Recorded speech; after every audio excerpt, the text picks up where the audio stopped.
Hello, my name is Daniel Slovich, and welcome to my Differential Drive robot demonstration. The objective of this project is to create a user-controlled differential drive robot. The user can drive the robot around a 50 by 50 meter square playable space using keyboard input. If the robot approaches the perimeter, a box or series of boxes are spawned to prevent the robot from exiting the playable space. This project uses ROS for all inter-process communication and is viewable in a gazebo simulated world. The project consists of 4 key processes.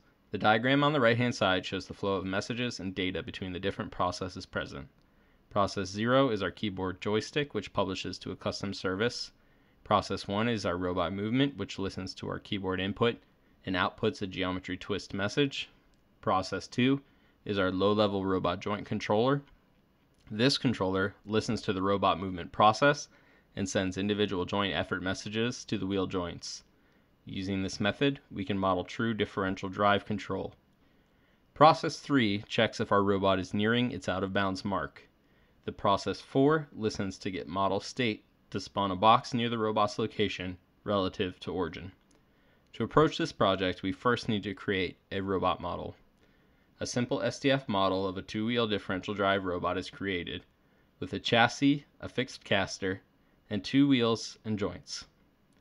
Our second step is the keyboard controller. The keyboard controller is a non-blocking input method designed to continuously read for user input. The user can drive the robot using the WASD keys within the playable space.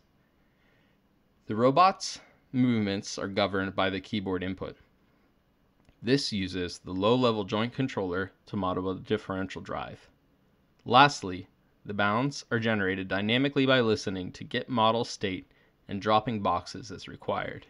We will cover these 4 main steps in the slides following, while the video will demo the movement of our differential drive robot. The robot model is the first thing created. This is a simple differential drive robot using SDF. It consists of a chassis, a static caster, a left and a right wheel, and associated hinges. The model has a small mass applied, and the caster is set to slip as the drive wheels move the robot. The robot model can be seen in the image below. Our next step is to create a keyboard controller to move the model. Upon launching the program, the user is prompted to maneuver the robot using the WASD keys. The keyboard controller is a non-blocking process which continuously checks for user input. This allows the user to move the robot without constantly confirming the input. The keyboard input is then encoded into associated string messages for robot movement. These messages are published to a custom service named DD input.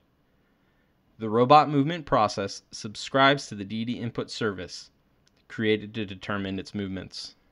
The string message from DD input is decoded into linear and angular velocity. This movement process then publishes its velocities to command velocity in standard fashion using a geometry twist message. To cover all design components, a low-level joint controller has been designed. This controller listens to command velocity topic and finds the desired linear and angular velocities for the robot. The joint controller then publishes an apply joint effort message to the apply joint effort gazebo service. This allows for individual control of the 2 wheel joints and fully models a differential drive. The final step in our project is to create our robot's bounds. This process subscribes to get model state and listens to a gazebo message conveying relative location of our robot. If our robot approaches the perimeter, this process passes the X and Y coordinates from the get model state service to a custom bash script which will spawn a box near the robot based on the coordinates passed. This process additionally tracks all boxes present to prevent duplication of boxes at a single location. This process dynamically drops boxes at points relative to the robot's position and speed to prevent the model from exiting its designated space. Now, with all the components complete, we can begin testing our robot. A separate package is created to allow all processes to be launched simultaneously. After launching the application, The robots spawn at the center of the world. The user is then prompted with the keyboard control actions. As input is read by the keyboard controller, the robot begins its movements, regardless of its heading. As the robot approaches a 50 by 50 meter perimeter, a box or series of boxes are spawned to prevent its exit. The video displayed on the right further shows the successful operation of our robot and playable space. Now, with all of our design requirements met, our differential drive demonstration is officially complete. Thank you for listening.